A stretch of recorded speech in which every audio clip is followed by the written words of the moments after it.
The Metro on 1019 WDET, Detroit Public Radio. I'm Kerry Jr. II. Yesterday was Election Day. The big story, of course, is that City Council President Mary Sheffield will succeed Mike Duggan as the mayor of Detroit.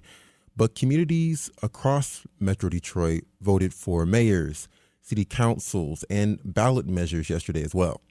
Some races were called early, while others are coming down to the wire. When the dust finally settles, we'll know where voters stand on the key issues. But votes don't count themselves. It takes a dedicated team to get it all done. Joining me now to discuss how voting went yesterday in Oakland County is the person who oversees its elections, the county clerk, Lisa Brown. Clerk Brown, thank you for joining me this morning on the Metro. Good morning. My pleasure. Thanks for having me. All right, so there has been a magnifying glass on election security and accuracy of vote counts in recent years. How did yesterday's election go in Oakland County? It went well. We had a turnout of almost 26%, which obviously we'd like higher, but for an off-year election, people came out and voted, felt that things that were on the ballot for their local communities were important. So, and it went well. We're canvassing the election right now. How does that 26% compare to other years and off-year elections? You know what? It's hard to compare because we have ballot proposals, in an off year. I mean, we have cities that always have their mayoral and city councilor or city commission races, but, we had a lot of school ballot proposals and bond proposals as well. So it's hard to compare because it's always a different amount of communities that will have an election. Oh, okay. Got you. Understood. In previous elections, voters, they've moved more and more to voting early, including by mail. Is enthusiasm still high for mail-in ballots? How does that compare? And we had for our early voting sites, I haven't done the math yet to see what percentage of the turnout it was, but we had over 5,000 people vote at the early voting sites that we ran for this election. So people are utilizing that. And we, with the absentee ballots that we tabulate, we have a number of communities that contract with us to tabulate the majority of their absentee ballots. We tabulated over, I think it was around 44,000. Just under 44,000 ballots, absentee ballots. So people like the choices and of being able to use their voice and cast their ballot. And what does the certification process looks like? What's next for vote counting in your operation in Oakland County? Yep. So we started our canvass this morning at 9 a.m. The Board of Canvassers is made up of 2 Democrats and 2 Republicans, and they go through every precinct, every absentee voting counting board. We make sure that everything balances, that the number of voters listed matches how many ballots were tabulated, and check other things as well. So that takes time. But again, we started that process this morning, and this is also the time where we had a lot of write-in candidates in Oakland County for different offices. So the Board of Canvassers will be going through all of those. There's thousands of those to go through and to see, if they can allocate what was written in by a voter, if that can be accredited to a certified write-in candidate. And then your staff, do you feel like you have enough poll workers for the next election, for this one, and going forward? Well, I can tell you, I visited our absentee voting counting board, and I like to thank our workers. And I asked how many were new, and out of everybody that we had, maybe 5 were new. And I asked them all how, that they enjoy it, and they all said they want to come back. So we have people who want to work for us every election. Precincts are run by the city and township clerks. I don't know if they're having a problem, but I didn't hear anything from any of them that they had an issue. And again, with our early voting sites that we run, we keep hiring the same people. They want to keep coming back. So we're doing okay with workers. We appreciate them. I always say we can't do it without them. It is a team effort. Democracy is a team sport. And we need those people who work in the precincts and the absentee voting counting boards and in our early voting sites. All right. Oakland County Clerk Lisa Brown, thank you so much for joining us this morning. My pleasure.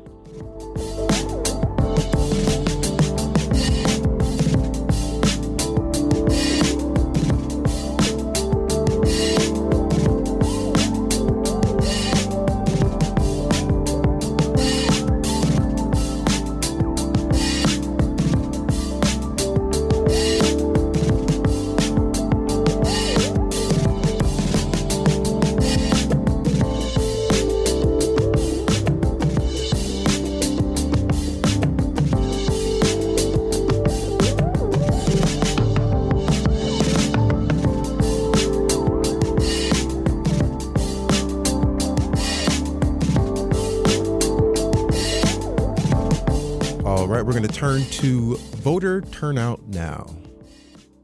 Leading up to this year's election, we've discussed Detroit turnout on multiple occasions and how that number needs to improve. According to the city's unofficial results, nearly 22,000 more people voted this year than in the 2021 mayoral election. Joining me now to talk about continuing this momentum is Al Williams, who works with Lift Every Voice and Vote. It's an organization that launched in Detroit this year to encourage voting through the local churches in the city. He says they're working with 26 churches in the city of Detroit. Al Williams, he's the organization's representative, and you're leading the groundwork there. Al, welcome back to the Metro. Thank you. Thank you for having me. Awesome. So 26 churches across the city of Detroit, correct? You're trying to encourage people to get out and vote. Can you talk about why this year Lift Every Voice and Vote decided to put such a major commitment to encourage people to vote in the city of Detroit? Yeah, that's easy. 2021's turnout was less than 14%. And democracy is so much more important than that. And Detroit voices need to be heard. People complain about, education or our schools. They complain about gun violence. They complain about healthcare inequities. They complain about many missed opportunities that our leaders have not been able to put in front of us. And all of that stuff is always on the ballot. And so we dove right in to make sure that these voices are not only being heard, but that we are continuing to fight for democracy. And at the end of the day, we're trying to return the power of voting power and justice to black churches that have always advocated for many issues to support black families and black individuals within the city. Yeah. I do want to say, not to split hairs there, the numbers I have is around 18.7% in 2021. Still lower than this year, and still numbers we want to see improve, but that's around the side. That's the official record for the city's turnout that year. Do you know how many people from the churches that you've gone out to outreach to, how many from the congregations have actually submitted ballots in this year's election? Yeah, we are in this year's election. We had roughly about just over 20,000 participants, mostly members of churches. About 3,000 or 4,000 of those individuals that participated were not members of churches, but were contacted through relational means, meaning they had a relative and or a friend that was a member of the church that was tapped by someone that they trust that's a member of one of the churches that we partner with to help them along and help them participate and stay engaged from registration through the ballot. And so we had just over 20,000 participants in this election.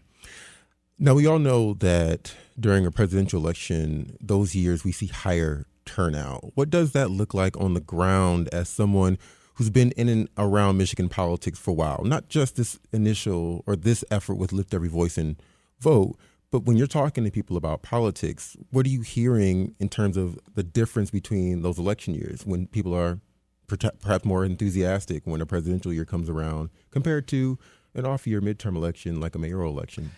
Yeah, I mean, I think that there's more money in politics in presidential elections, so there's more attention being paid because there's a lot more commercials, there's more door-to-door activity, there's more people being paid to work on campaigns in those bigger elections, whether they're the state election and or the presidential election. So that's one reason why I think people pay more attention. It's just in your face a lot more.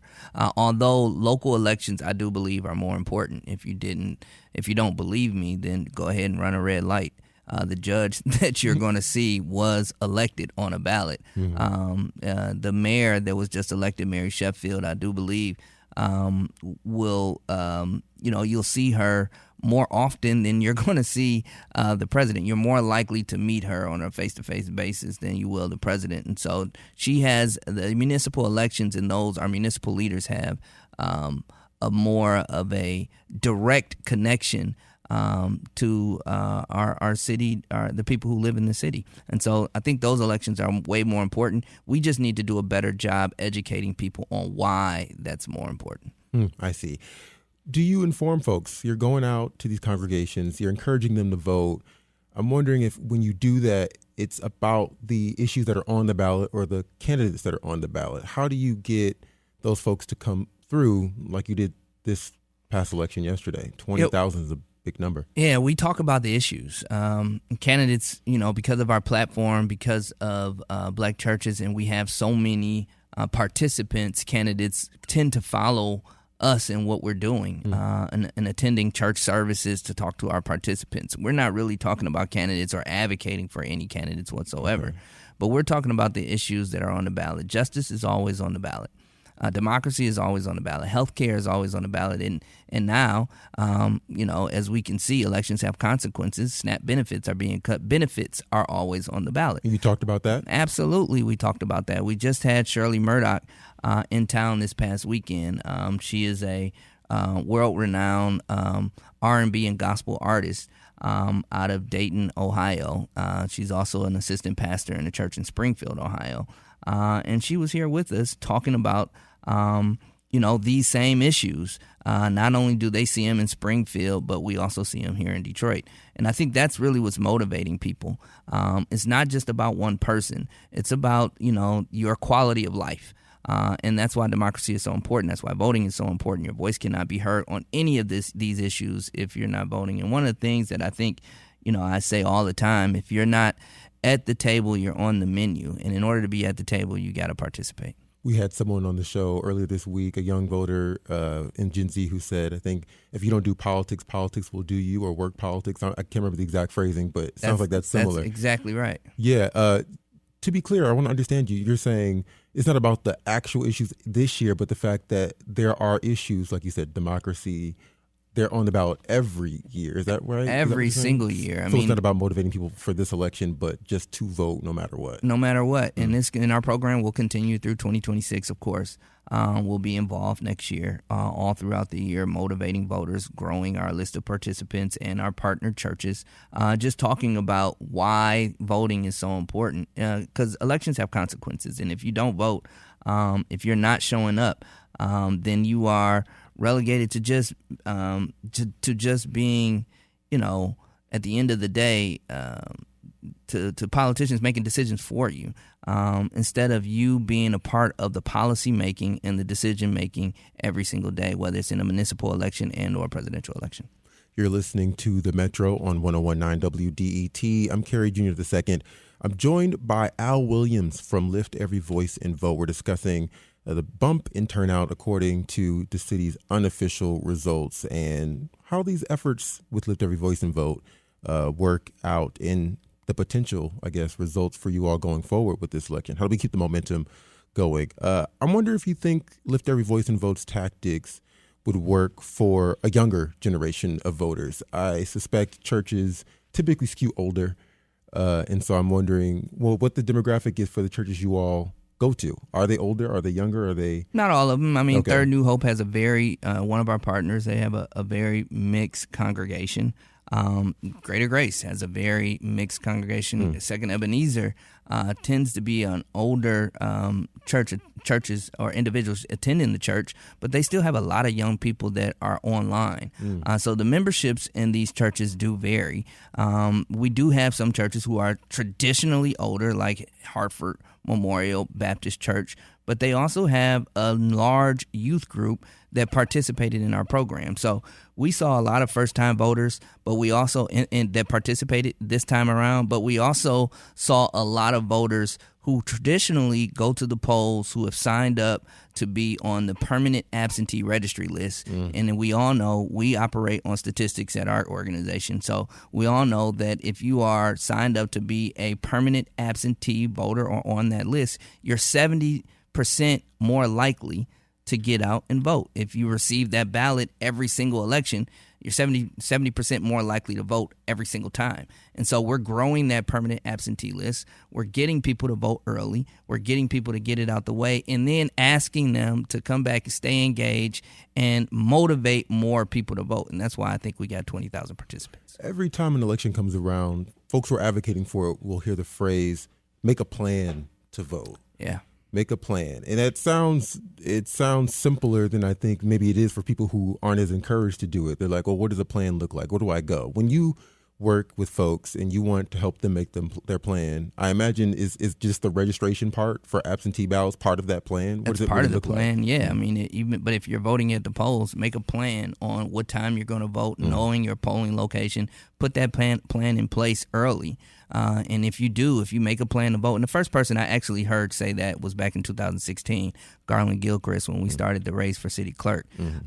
He started to say all the time, make a plan to vote. And the studies show if you make a plan to vote, you're 80% more likely to actually follow through on that plan. So we're running with data and statistics here. And so, yeah, if you make a plan if you're voting at the polls and you plan on what time you're going, what time you're going to leave work, if you're taking the day off, then you're more likely to follow through with that plan. If you are making a plan to vote absentee or dropping your ballot off and you know what box you're going to, where the box is, and you make a plan to drop it off, what day you're going to do that, you're more likely to follow through with that plan. So, yeah, we are making sure that people are preparing themselves, whether they're voting absentee and or at the polls, making a plan to vote so we have a better turnout. I'm curious to know about the tactics of Lift Every Voice Vote. I understand that there's a deliberate initiative to go to congregations of churches. But I'm wondering, for folks who maybe don't go to church, do you believe that the message that you are speaking in these churches to these congregations would also apply to folks who maybe aren't in church? Absolutely. I mean, that's part of our participants. Everybody, like I said, everybody wasn't a member of any one of our churches. They heard from someone who was a member. Was a member of the church. And so what we do, we encourage members to make a plan to vote, but we also encourage them to triple up their vote. Get 3 more people in your contacts to get out and vote. And so our participants, we supply them with up-to-date technology. So they download an app and they are able to contact and see people within their phone, families and family members, friends, and their hairstylist and or barber that they have a number of. They can see whether or not they're registered to vote, whether or not they vote absentee, whether or not they vote at the polls. And then during that 45-day period that polls are open or you can mail in your ballot and or vote early, it's updated regularly. And so they can see if their friends and or family actually has voted leading up to Election Day. It's all about holding people exactly accountable. It's called relational organizing, and I know that this is working. Last question. We've got about 60 seconds left. Gubernatorial race next year. What's the plan of action? How do you keep the momentum of this type of outreach going? Absolutely. We're growing outside of Detroit next year. We'll be in Wayne County and throughout the state. We're hoping to grow our partner churches to a minimum of 50 churches statewide, and then grow our participants to at least 50 to 60,000 at minimum. I think we can do a lot better than that. And then, at the end of the day, having our members and participants from Detroit tell the stories to those outside of Detroit, I think will grow voter participation, not only in Wayne County, but throughout the state of Michigan. All right. Al Williams leads the ground effort for Lift Every Voice and Vote. Al, thanks for joining us this morning on the Metro. Thank you very much.